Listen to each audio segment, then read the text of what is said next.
Bienvenue dans cette nouvelle capsule vidéo, ce qu'il faut retenir en chimie organique.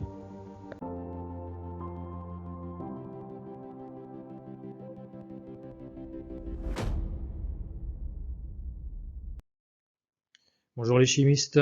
Alors on se retrouve ici pour une petite vidéo où on va reprendre les deux effets électroniques qu'on a vus ensemble, à savoir les effets inductifs et les effets mésomères. Et normalement, tu as peut-être repéré que certaines fonctions se trouvaient à la fois dans les effets inductifs et dans les effets mésomères, et il y en a qui étaient donneurs d'électrons, en même temps elles étaient accepteurs d'électrons dans un autre effet. Donc c'est-à-dire que certaines fonctions vont avoir deux effets qui vont pouvoir éventuellement entrer en compétition. Donc c'est ce qu'on va regarder un petit peu maintenant, et qu'est-ce qui va se passer, lequel va être prioritaire sur les deux. Donc les possibilités sont très limitées, en réalité il n'y en a que deux, donc soit les deux effets vont coopérer dans le même sens, c'est-à-dire appauvrir ou enrichir en électrons, ou alors ils vont s'affronter, c'est-à-dire il y a un effet qui va donner pendant que l'autre effet va attirer. Donc on va prendre un cas classique, on va prendre l'oxygène, et on va regarder un petit peu ces différences entre les effets inductifs et les effets mésomères. Donc dans le premier cas, si on regarde ici à gauche, on va sur une coopération entre les deux effets, ça veut dire que dans ce cas-là, soit l'atome ou le groupe d'atomes va être à la fois attracteur inductif et attracteur mésomère, ou bien en même temps mésomère donneur ou mésomère et inductif donneur. Donc c'est les deux possibilités. Donc dans ce cas-là, il n'y a pas franchement de problème parce que les deux effets mésomère et inductif vont dans le même sens, donc ils vont simplement aller exacerber cette propriété soit d'enrichir, soit d'appauvrir. Donc dans le cas de l'oxygène, c'est lui qu'on a choisi, je prends ce composé-là où on a une fonction carbonyle, donc une fonction cétone, qui est reliée par une liaison simple à une liaison double pi.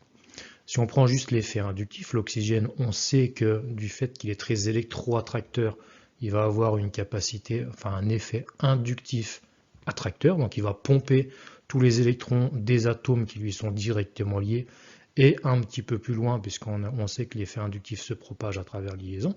Donc delta-, c'est-à-dire l'oxygène va prendre tous les électrons de la liaison double, on va avoir une charge partielle delta- sur l'oxygène, légèrement enrichi en électrons, et tous les atomes qui lui sont directement fixés vont posséder une charge partielle delta+, c'est-à-dire qu'ils vont être légèrement appauvris par l'effet inductif attracteur de l'oxygène.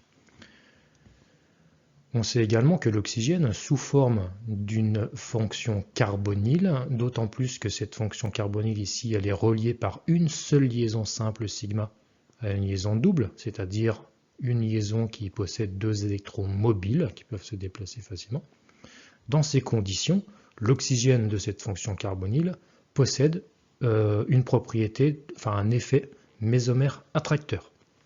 C'est-à-dire que l'oxygène va, par son électronégativité importante, tirer à lui les deux électrons de la liaison double pi jusqu'à rompre cette liaison-là. Et en faisant ça, il va attirer comme un aimant les électrons qui sont mobiles à proximité de lui, c'est-à-dire la liaison double, les deux électrons de la liaison pi. Donc ça, c'est l'effet mésomère qu'on a vu ensemble. Le carbonyle, relié par une liaison simple à une liaison double, permet de faire de la mésomérie et d'enrichir l'oxygène en électrons. Donc on va se retrouver avec cette structure-là. L'oxygène, comme un aimant, va pomper tous les électrons de la liaison de la molécule à lui, et il va tirer à lui les électrons qui sont mobiles, c'est-à-dire les électrons de la liaison double. Et on va se retrouver cette fois-ci, donc l'oxygène va posséder une charge formelle, cette fois-ci négative, c'est-à-dire qu'il a un électron vraiment supplémentaire sur lui. Et on va générer sur la chaîne carbonée, en tout cas sur le carbone en bout de chaîne ici, au bout de la double liaison, on va se retrouver avec une charge formelle positive. Pourquoi? Parce que l'atome de carbone qui est là, il a perdu un électron qui est parti dans cette nouvelle liaison double ici. Donc charge formelle positive. Donc dans les deux cas, les effets vont bien coopérer ensemble, c'est-à-dire qu'ils vont aller dans le même sens. L'effet inductif attracteur appauvrit la structure en électrons, et l'effet mésomère attracteur appauvrit également la structure en électrons. Donc dans ce cas-là, il n'y a aucun problème. Les deux s'entendent et coopèrent l'un avec l'autre. Maintenant, là où il va y avoir éventuellement un problème, mais tu vas voir que la solution elle est très simple, ça va être quand les deux effets vont s'opposer, c'est-à-dire il y aura une compétition entre l'effet mésomère et l'effet inductif. Donc dans ce cas, quelles sont les possibilités? Soit j'ai un atome ou groupe d'atomes qui est inductif attracteur et en même temps, enfin inductif donneur, pardon, et en même temps mésomère attracteur, ou bien il est inductif attracteur et mésomère donneur. Donc là, on voit bien que les deux effets ils vont s'affronter l'un avec l'autre. Donc je prends toujours le cas de l'oxygène que j'ai greffé ici, une fonction alcool, hydroxyle, OH, que j'ai greffé sur un cycle avec des liaisons doubles. Donc l'important, c'est que l'oxygène soit séparé ici par une liaison simple d'une liaison double. On va y revenir juste après. On sait, c'est le même cas qu'ici, hein. L'oxygène, on sait que par ses propriétés électroattractrices, il est de toute façon inductif attracteur. Donc il va pomper, encore une fois, tous les électrons des atomes qui sont à proximité. Donc ce qui nous intéresse, ce sont ceux qui sont en bas. Donc il va tirer sur les électrons en bas de l'hydrogène, bien entendu, mais également sur les carbones qui sont proches de lui. Et d'ailleurs, il va appauvrir de cette manière-là tout le cycle en électrons.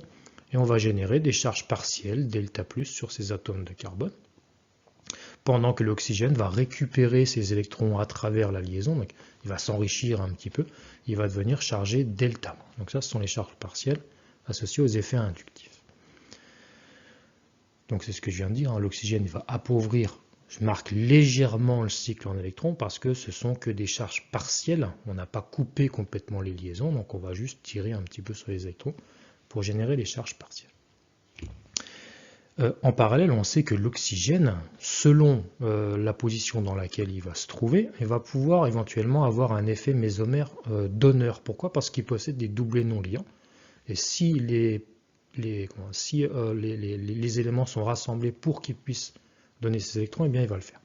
Et dans ce cas-là, on voit que l'oxygène, ici, avec ces deux doublés non liants, il est séparé par une seule liaison simple d'une liaison double. Ça veut dire quoi? Ça veut dire que l'oxygène, dans cette représentation-là, va pouvoir partager ses électrons avec le cycle.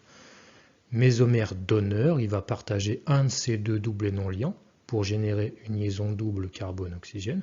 Et en faisant ça, ce carbone-là ne pouvant pas accepter une cinquième liaison, on va avoir rupture d'une liaison fragile qui est présente, ça tombe bien ici, c'est la liaison double, liaison pi. Et ces deux électrons-là, par répulsion électronique, vont aller se fixer sur le carbone en bout de liaison double. Donc ça, c'est l'effet mésomère donneur de la fonction alcool qui est présente ici dans ce cas. Donc là, on voit bien que par effet inductif, j'appauvris légèrement la structure en électrons. Par contre, par effet mésomère, on voit que je vais enrichir très fortement le cycle en électrons. J'ai une charge partielle, donc ça, c'est quelque chose de relativement faible comme effet. Et à côté, j'ai une charge formelle, c'est-à-dire j'ai vraiment un déplacement d'électrons. Donc là, j'ai vraiment enrichi le cycle en électrons avec une charge négative qui est ici. Et l'oxygène, lui, évidemment, il a perdu son doublé non liant et devient chargé positif. On voit bien que là, ces deux effets sont contradictoires, ils vont s'opposer l'un avec l'autre. J'ai l'appauvrissement par effet inductif attracteur et j'ai un enrichissement par effet mésomère donneur. Donc ce qui est extrêmement important à retenir dès maintenant, c'est que l'effet mésomère l'emporte sur l'effet inductif. On le voit bien ici, hein.